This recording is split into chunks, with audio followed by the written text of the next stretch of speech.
কোরআনের জন্য মার খেয়েছে, যে দিনের জন্য মার খেয়েছে, যে কোরআনের জন্য মার খেয়েছে, এই কোরআনের দাম বেশি না কম? একটু জোরে বলতে পারেন না? আপনারা কি জমে গেছেন নাকি? না মনে মনে করছেন কখন বাংলাদেশ উঠবে, কখন বাংলাদেশ উঠবে? কোন চিন্তা নেই, বাংলাদেশে এখনই আসবে। এটা তকবির দেবো? এমনি আমারও মন মানসিকতা ভালো নেই। আপনারা হয়তো কম বেশি শুনেছেন আমার দুলা ভাই মারা গেছে আজকে, এবং আমার ড্রাইভার, যেটি ড্রাইভার ছিল তিনিও অসুস্থ। আমি নিজে ড্রাইভিং করে এসেছি, আমারও নিজের মন মানসিকতা ভালো নেই। তো যাক মাশাআল্লাহ, আমি আপনাদের একটু তকবির দেবো, সকলের সমস্যার আওয়াজকে উত্তর দেবেন। জোরে বলেন তো নারায় তকবির। এটা তকবির দিয়েছেন এই চরের উপরে বলে মনে হয়? হ্যাঁ, এই চর ছিঁড়তে পারবেন? এমন তকবির দিতে হবে চর যেন ছিঁড়ে যায়। একটু জোরে বলেন তো নারায় তকবির।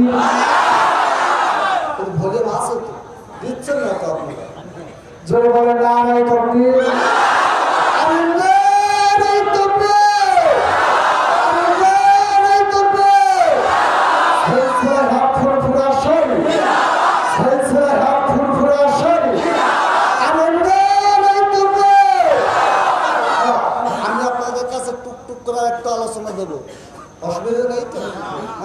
এই যে কোরআনের জন্য আমার বিশ্বনবী মার খেয়েছেন, এই কোরআনের দাম কম না বেশি?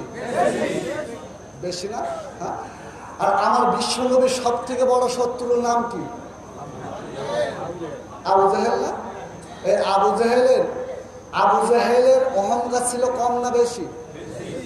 আমাদের ভিতরে অহংকার আছে না? অহংকার আছে মানে কি? কারো টাকার অহংকার, কারো জমির অহংকার। আবার দেখবেন বাপ, কারো চারটে ছেলে পান খেয়ে ছাপ পেলে কোনো মাছ কান্দে না? চারটে ছেলে পান খেয়ে বাপ ছাপ পেলে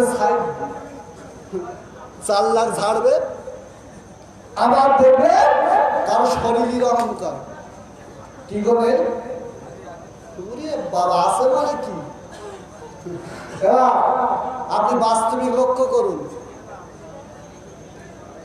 একটা সুন্দর ছেলে যদি আপনার রাস্তার ধারে দাঁড়িয়ে থাকে, একটা কালো মেয়ে যদি রাস্তা দিয়ে যায়, ওই ছেলেটা কালো মেয়েটার দিকে নজরে তাকাচ্ছে, শুধু হতো কালি যাচ্ছে, কালি কালি আছে না নাই? আপনি পাল্টা দেখুন। দেখবেন একটা সুন্দরী লাভলি চেহারা মেয়ে যদি রাস্তার ধারে দাঁড়িয়ে থাকে, একটা কালো ছেলে যদি রাস্তা দিয়ে যায়, এই লাভলি চেহারা মেয়েটা কালো ছেলেটার দিকে আর নজরে তাকাচ্ছে, শুধু কিলু যাচ্ছে, কিলু কিলু। ওরা কি স্বপ্ন বলে? হ্যাঁ, এই অহংকার ভালো না খারাপ? আমি কিন্তু হাসির কথা বলছি না। আপনি বাস্তবিক লক্ষ্য করে দেখুন, বর্তমান সময়ে লক্ষ্য করে দেখুন। আমি আপনাদের কাছে বলতে চাই, এই অহংকার ভালো না খারাপ? খারাপ না?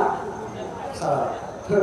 আজকে 4টে ছেলে যারা 4 লাখ নেব, ভাই একটু আস্তে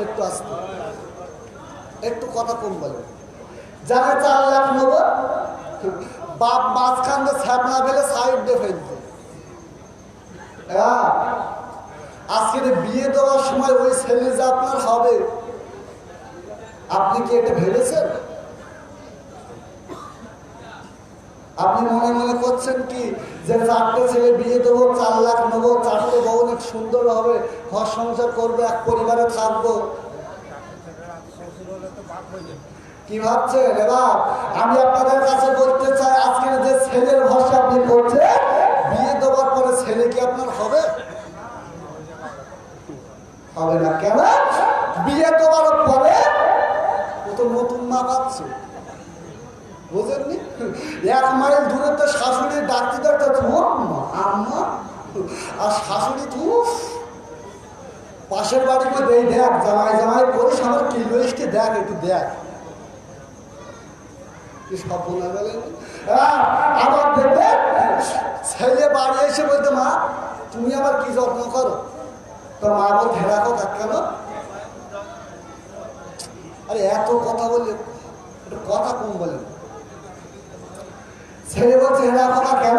আমি তো ছোটবেলার থেকে আজকে কোলে পিঠে করে মানুষ করেছি, আর তুই এরকম কথা বললি কেন? বলতে, ও তোমার থেকে আমার শাশুড়ি যত্ন করে। তো মা বলতে, কেন? আমার থেকে তো শাশুড়ি যত্ন করে। কিরকম যত্ন করে? বলতে, তুমি আমার কটা করে ডিম দাও?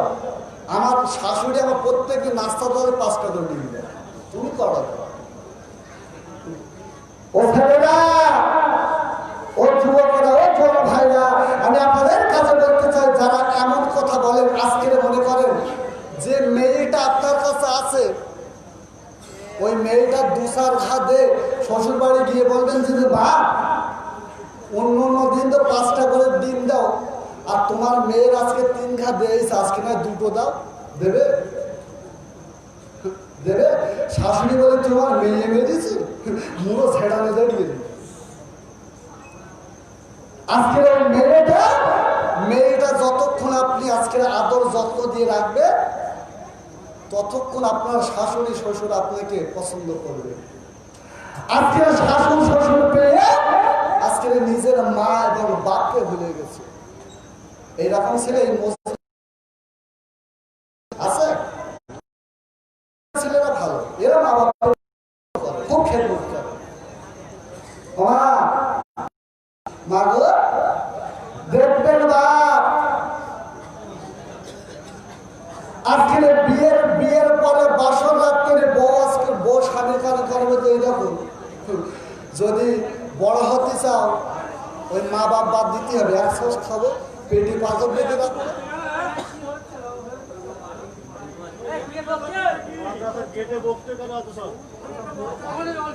একবার কবুল করেন আল্লাহুম্মা সাল্লি আলা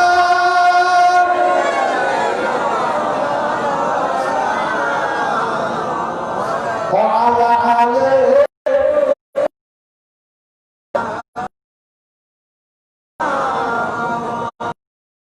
সবে তো ধরেছি, ইঞ্জিনটা গরম হতে দেন, টুকটুক করে আমি চেষ্টা করব যতক্ষণ থাকবো সুন্দর সুন্দর আলোচনা আপনাদের দিতে চেষ্টা করবো আমি, যদি আপনারা রাজি থাকে।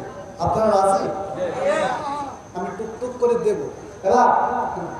আজকে দেখবেন মা বাপের কথা বললে যুবক ছেলেদের গা জ্বলে যায়, কিন্তু এগুলো তো বলতে হবে সমাজে। হ্যাঁ, আজকে দেখবেন বাপ পেপার পত্রিকা খুলে দেখুন,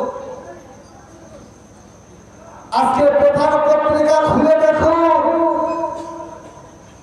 আজকের বাপ আজকের ছেলে বাপের ধরে মারছে। কি গো এইরকম নেই? আছে। আপনাদের কাছে বলতে চাই, আমি টুকটুক করে আলোচনা দেব। আমি যে কথা বলছিলাম, এই কোরআনের দাম কম না বেশি? আরো ধরে চিল্লাই বলতে হবে বেশি। কতটা বেশি? ছোট্ট একটা আলোচনা দিয়ে দেয়। তারপরে আবার আমার নবীর সব থেকে বড় শত্রু আবু জাহেলের আলোচনায় আমি যাব, কিন্তু কোরআনের জন্য আমার যে নবী, বিশ্ব নবী, এত দুনিয়া আজকে এতটা রক্ত পানি করেছে, রক্ত ঝরিয়েছে, আজকে কোরআনের দাম কতটা বেশি দেখুন। ইমামে মুহাম্মদ রাহমাতুল্লাহ আলাইহি একদিন জঙ্গলের ভিতর দিয়ে যাচ্ছে, হঠাৎ দেখা গেল ইমামে মুহাম্মদ হুজুরের পানির পিপাসা লেগেছে, পানির পিপাসা লেগেছে। ওই রাস্তা দিয়ে একটা পানিওয়ালা রাস্তা দিয়ে হেঁটে হেঁটে যাচ্ছে আর বলছে, কে পানি চায়, কে পানি চায়? আমার পানির মূল্য হলো 1 টাকা। ইমামে মুহাম্মদ হুজুর পানিওয়ালাকে ডেকে বলছে, বাবা পানিওয়ালা, বাবা আমাকে কি 1 গ্লাস পানি দেবে? আমাকে 1 গ্লাস শরবত দেবে? পানিওয়ালা আজকে শরবত বলছে, ফকির ও ফকির, আজকে আমার শরবতের মূল্য হলো 1 গ্লাস শরবতের মূল্য হলো 1 টাকা। ইমাম মুহাম্মদ হুজুর দেখে বলছে, বাবা ও শরবতওয়ালা, ও পানিওয়ালা, আমার কাছে তো কোনো টাকা নেই, তবে আমি তোমাকে একটা ফতোয়া শিখিয়ে দেবো। পানিওয়ালা আজকে বলছে ফকির আমার ফতোয়া শেখার দরকার নেই, আমার পানির মূল্য 1 টাকা যদি দিতে পারেন আমি আপনাকে পানি দেব। ইমামে মুহাম্মদ হুজুর চলে গেলেন।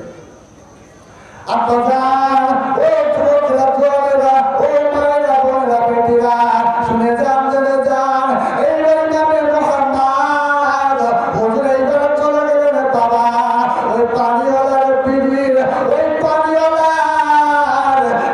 আমার আল্লাহ কোন সন্তানাদি দেননি বাবা। এইবার পানিওয়ালার বিবি আল্লাহর কাছে কাঁদে, আল্লাহর কাছে বলে আল্লাহ যদি আমাকে একটা সন্তান দেন আল্লাহ, আমার সন্তানের সন্তান যদি আমাকে দান করেন, হায় আল্লাহ আমি মেয়েটাকে আমি বিয়ে দেবার সময় আমি দুনিয়া শুধু লিখে দেব। হায় আল্লাহ আমি যদি না দিতে পারে আপনার কাছে মানত করে আমার স্বামীর থেকে আমি 3 তালাক। আল্লাহ একটা আমাকে মেয়ে সন্তান দেন, আমি বিয়ে দেওয়ার সময় আমি পৃথিবী শব্দ আমি লিখে দেবো, আর যদি আমি না দিতে পারি আমার স্বামীর থেকে আমি 3 তালাক হয়ে যাব। কি মানত করেছে বুঝতে পেরেছেন? এবার কিরকম বলেন নি, দেখবেন একটা ছাগলের বাচ্চা হচ্ছে না, একটা ছাগলের বাচ্চা হচ্ছে না, খুব কষ্ট হচ্ছে বাচ্চা হতে। তো যিনি ছাগলের মাহাজন পাশে দাঁড়িয়ে আল্লাহর কাছে মানত, আল্লাহ আমার এই ছাগলের বাচ্চাটা যদি নরমাল সুস্থভাবে হয়ে যায় তাহলে একটা উজ্জ্বল করে সারা গ্রামের লোকের খাদ্য দেবো। স্বামী পাশে ছিল বলতে একটা ছাগলের দাম কত, আর তুই মেন দিয়েছে আমি উজ্জ্বল করে সারা গ্রামের লোকদের খাদ্য দেবো। ও বলে ঠান্ডা হলে ঠান্ডা হোক গেলে আগে দিলি তো তারপর আল্লাহ নেবে। কি মান্য এইবার কি করলেন, মেয়েটা বাবা আল্লাহর কাছে মান্যত করলেন। আল্লাহর কাছে মান্যত করার পরে আমার আল্লাহ এইবার পানিওয়ালার বিবির দোয়া আমার আল্লাহ কবুল করে দিলেন। তারপরে চলে বলতে পারে না সুবহানাল্লাহ।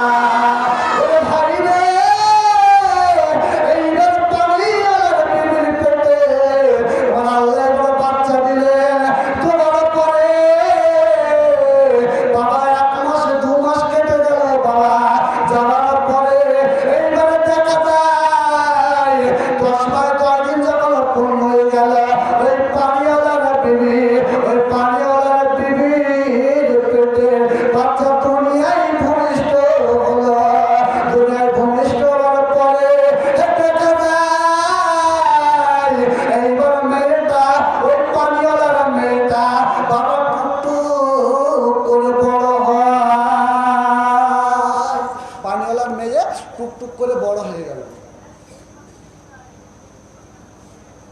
ভাইরা শুনে নেন যে না এইবার দেখা যায় পানিওয়ালার বিবির মেয়ে, এইবার পানিওয়ালার বিবি এইবার পানিওয়ালাকে ডেকে বলেছিলেন, ওরে আমার আদরের স্বামী, ওরে স্বামী রে আমি তোমাকে বারবার করে বলবো, ওরে স্বামী রে আমাদের মেয়ে বিয়ের বয়স হয়ে গেছে, আমাদের মেয়েকে বিয়ে দিতে হবে। আব্বা জান দেখা যায় এইবার পানিওয়ালা কি করলেন, এইবার পাত্র খুঁজলেন। ছেলে খোঁজার পরে মেয়েটার এইবারে দিন তারিখ বাবা ঠিকঠাক হয়ে গেল, দিন তারিখ নির্ধারিত হয়ে গেল। পানিওয়ালার বিবি পানিওয়ালাকে ডেকে বলে, ওরে আমার স্বামী, ওরে আমার আদরের স্বামী রে, একবার তুমি শোনো স্বামী, ওরে আমার বিবি আজকে এত মহব্বত করে কেন ডাকো, ওরে বিবি একবার তুমি বলো আজকে এত মহব্বত করে কেন ডাকো, ও আমার আদরের বিবি রে একবার বলো বলো। এইবার বিবি ডেকে বলে, ওরে স্বামী স্বামী আমাদের মেয়ে তো বিয়ের 3 তারিখ ঠিক হয়ে গেল। ওরে স্বামী রে, আমার মেয়ে যাবে শ্বশুর বাড়ি, আর আমি তোমার বিবি যাবো বাপের বাড়ি। এইবার পানিওয়ালা ডেকে বললেন, ওরে আমার বিবি রে, ওরে আমার বিবি, এমন কথা কেন বলা?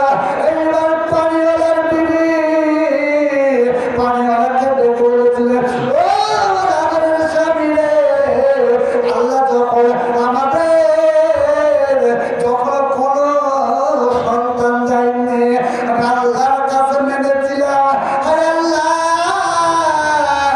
আল্লাহ যদি আমাকে সন্তান দেন, আল্লাহ আমাকে যদি মেয়ে সন্তান দেন, আমি বিয়ে দেওয়ার সময় আমি দুনিয়া শুধু লিখে দেবো, আর যদি না দিতে পারে আমার স্বামীর থেকে আমি চিন্তা। ওরে বিবি, ওরে আমার স্বামী রে, আজকে আমার মেয়ে যাবে শ্বশুর বাড়ি, আর আমার তোমার বিবি আমি যাবো বাপের বাড়ি। এইবার বাবা কি করলেন, কি করলেন? এবার পানিওয়ালা চলে গেলেন মাওলানার কাছে, চলে গেলেন মাওলানা সাহেব। ওই মাওলানা সাহেব গো, একবার আমার আজকে আমার বিবির মান্যত করেছে, আমার আজকের এই ফতোয়াটা বলে দেন। যে আমার মাওলানা সাহেব ডেকে বললেন, ও পানিওয়ালা, ও পানিওয়ালা, তুমি দেরি করো না, আমি তোমার ফতোয়া বলতে পারবো না, তুমি আজকে অন্য হুজুরের কাছে চলে যাও। অন্য হুজুরের কাছে যাওয়ার পরে আজকে ফতোয়া কেউ বলতে পারে না। এইবার একজনের সঙ্গে দেখা হলো, এবার একটা হুজুরের সঙ্গে দেখা হলো, ও পানিওয়ালা, ওরে পানিওয়ালা রে, তুমি আর দেরি করো না, তুমি ইমামে মুহাম্মাদের কাছে চলে যাও, তোমার আজকে তোমার ফতোয়ার উত্তর দিয়ে দেবে। একবারে চলে বলতে পারে না সুবহানাল্লাহ। চলে যাও, তুমি ইমামে মুহাম্মদ হুজুরের কাছে চলে যাও, তোমার ফতোয়ার ইমামে মুহাম্মদ হুজুর জবাব দিয়ে দেবে। ওরে ভাই রে,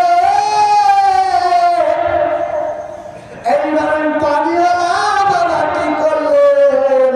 পানিওয়ালা এবার চলে গেলেন ইমামে মুহাম্মদ হুজুরের কাছে চলে গেলেন।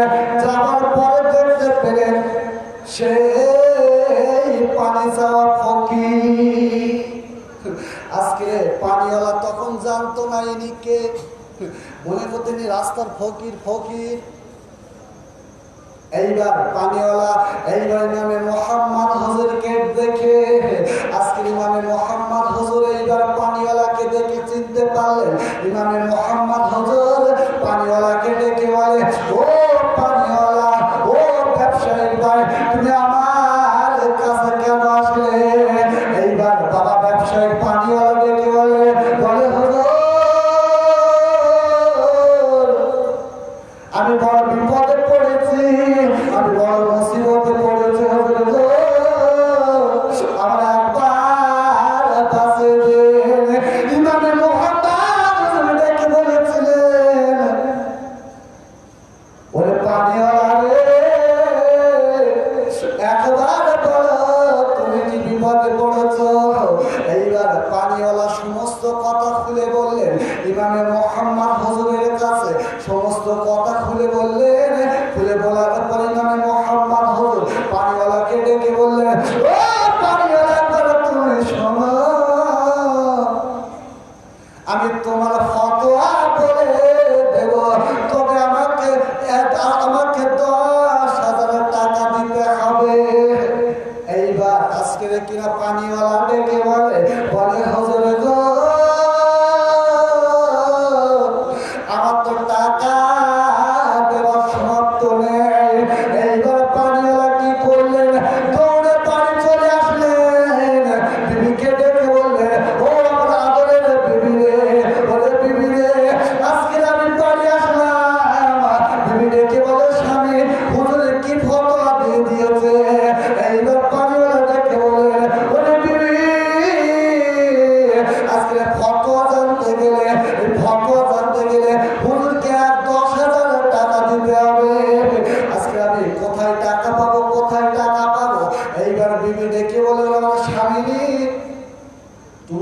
আজকে আমাকে চাও না বলে চাই, ওই টাকা দাও, যাও। এইবার চলে আসলেন পানিওয়ালা, টাকা দিলেন বাবা, টাকা দিলেন। এই বেদনে মোহাম্মদ ডেকে বললেন, ও পানিওয়ালা তুমি শুনে নাও, আজকে তোমার বিবি যে মান্য করেছে, তোমার মেয়ের বিয়ের হওয়ার পরে তোমার মেয়ের সঙ্গে একটা কোরআন শরীফ দিয়ে দেবে। আজকে কোরআন শরীফ দিলে ওই কোরআন শরীফের ভিতরে দুনিয়ার সব কিছু আছে। এই কোরআন শরীফ দিলে তোমার বিবির মান্নত পূরণ হয়ে যাবে। একবার জোরে বলতে পারবে না সুবহানাল্লাহ। আল্লাহুম্মা সাল্লি আলা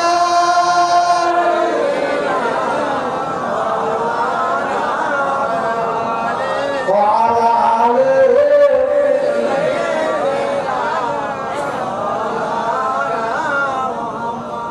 ওরে ভাই রে, ওই আবু জেহেল আমার নবীর কত বড় শত্রু। তুমি আপনাদের কাছে বলে যাইবা, আমি অনেক বেশিক্ষণ এখনই বক্তা আসবে, বাংলাদেশের বক্তা এখনই চলে আসবে। আমি আর 5-10 মিনিট, অসুবিধা আছে আছে আমি আর 10 মিনিট, কোনো অসুবিধা নেই। আজকে আবু জেহেল আমার নবীর কত বড় শত্রু, বলে আমার আপনাদের কাছে বলে যায়। আবু জেহেল আজকে রাস্তা দিয়ে একটা ফকিরে চলে যায়, যাবার পরে আবু জেহেল ওই ফকিরকে ডেকে বললেন, ও বাবা ফকির, একবার তুমি এখানে আসো। এ ভাই বাবু,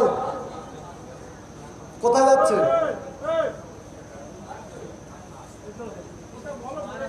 অসুবিধা নাকি?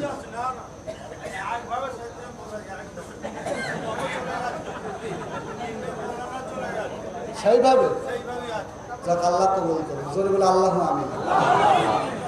হ্যাঁ, আমি আপনাদের কাছে বলতে চাই, এই মজলিসে আপনারা যে বসে আছেন, আপনাদের লস হচ্ছে না নাকি হচ্ছে? লাভ হচ্ছে না? আজকের এই লাভ কেউ নেবে না। কেন? এখন যদি আজকের কাল সকালবেলা যদি বলে যে জুজার বাজারে 100 টাকা কেজির গোশ 20 টাকা কেজি, ও আবার ধরবে? ধরো এখানকার ভাই ওসব ওখান নেয়, এরা গোশ গোশ খায় না নাকি? ধরবে মানে কি? এবার প্যাকেটকে রাত 3টের সময় দাঁড়িয়ে দিই, বলতে আমি আগে সব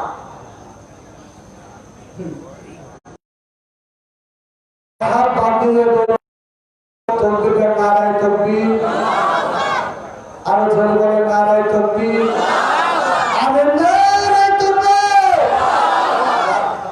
আপনাদের সে আতঙ্কিত বক্তা যিনি বাংলাদেশ থেকে আগত হুজুর এসে গিয়েছেন। আমি যে রাস্তা দিয়ে ফকির যাচ্ছে, আবু জেহেল ফকিরকে ডেকে কি বলেছে একটু বলবো না ছেড়ে দেবো? বলবো, একটুখান বলে দেবো, সংক্ষিপ্ত আলোচনা।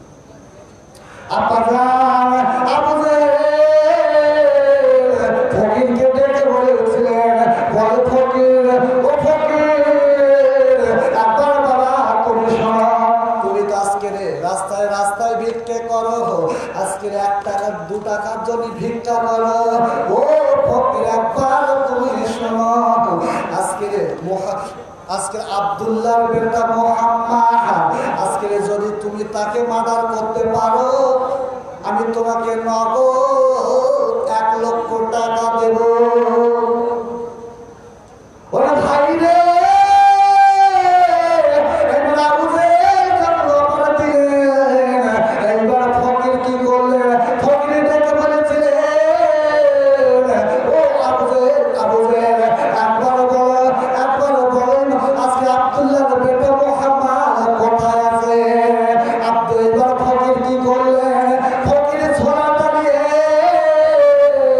আবু জেহেলের কাছে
চলে যায়।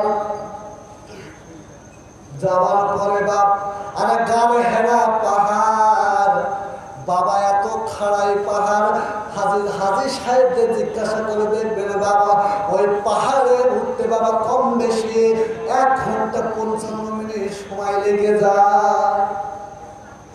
তাই না এইবার ফকির কি করলে, এইবার ফকির তরোয়ার নিয়ে এইবার যখন পাহাড়ের পরে বাবা যখন উঠতে লাগলে, কিছু দূর ওঠার পরে এইবার ফকির বাবা ফকিরের পানির পিপাসা লেগেছে। ভাই না এইবার ফকির কি করলেন, এইবার পাহাড়ের মাঝখানে দাঁড়িয়ে এইবার পানি পানি করে কাঁপড়ায়, আমার ঘরে তো পানি দাও, আমি আর সহ্য করতে পারি না, আমি হয়তো দুনিয়া থেকে বিদায় নেব। ফকির এইবারে কি করলেন, পানির জন্য বাবা কাঁপড়াতে লাগলেন। কাঁপড়াতে সুন্দর চেয়ারের মানুষ এইবার ফকিরের কাছে এসে বাবা পানি ঢাললেন। বাবা ফকির, ও বাবা ফকির একবার তুমি শোনো, এই পানি খানা তুমি খেয়ে নাও, এই পানি তুমি পান করো। তাই না এইবার ফকির কি করলেন, ফকির এইবার ওই মানুষটার দিকে তাকিয়ে দেখলেন এত সুন্দর চেহারা, এত সুন্দর নাক নকশা, এত সুন্দর তার দেখতে। পানি এইবার পান করার পরে এইবার ফকিরের যখন এইবার আবার গায়ে শক্তি এসে গেল, এইবার ফকির ডেকে বলেছিলেন ওরে আমার ওরে সুন্দর চেহারার মানুষ, একবার বলো আব্দুল্লাহর বেটা মুহাম্মদ কোথায়? আমার বিশ্ব নবী এইবার ডেকে বলেছিল ফকির তো আমার নবীকে চেনে না বাবা, ফকির তো আমার নবীকে চেনে না। আমার নবীকে দেখে বাবা আমার নবী পানি যখন দিলেন, আমার নবী পানি দেওয়ার পরে পানিটা খাওয়ার পরে আমার নবীকে জিজ্ঞাসা করে, ভাই না এইবার ফকির কি করলেন, বলো সুন্দর চেহারার মানুষ, বলো আব্দুল্লাহর বেটা মুহাম্মদ কোথায়? কেন বাবা, কেন বাবা? ও ফকির তুমি কেন আব্দুল্লাহর বেটা মুহাম্মদকে খোঁজ করো? আল্লাহুম্মা সাল্লি আলা।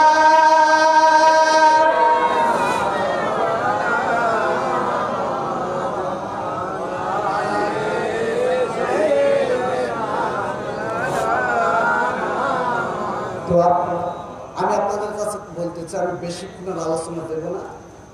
এই ফকিরের অবস্থা লাস্ট পরিমাণ শেষ পর্যায়ে গিয়ে কি হয়েছিল, আবু জাহেলের কথা শুনে তার অবস্থা যে কি হয়েছিল, আল্লাহ যদি আবার সময় সুযোগ দেন আবার আলোচনা করবো। ভাই এসে গেছেন বাংলাদেশ থেকে আগত যারা অসনাতন বাংলাদেশের মানুষ আজকে চাতক পাখির মধ্যে দাঁড়িয়ে থাকে। আজকে যারা অসনাতন মানুষ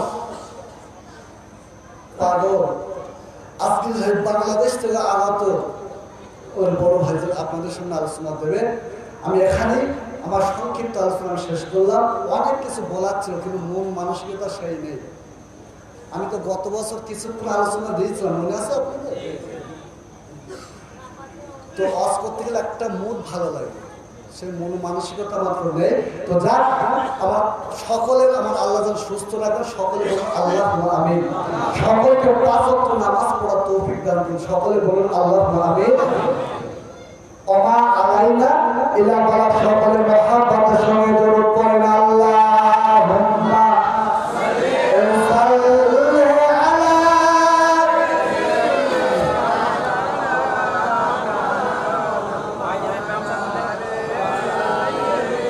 নাম বলে দেবো আসছেন হাফেজ কারি মাওলানা মোহাম্মদ আব্দুল কাইম সাহেব, বাংলাদেশ যশোর। যশোর নাম শুনেছেন তো? যশোর। আপনাদের কাছে আলোচনা করছেন, আপনারা কেউ যেন ওটাওটি করবেন না, ধীরে স্থিরভাবে, যেহেতু এখানে বাংলাদেশের বক্তা স্টেজে মনে হচ্ছে মানে মহাবীর হয়ে পর্যন্ত এখন উঠিনি, এই প্রথম। যাক, আল্লাহ আলোচনা করার তৌফিক দান করুন সকলে, আল্লাহুম্মা আমিন।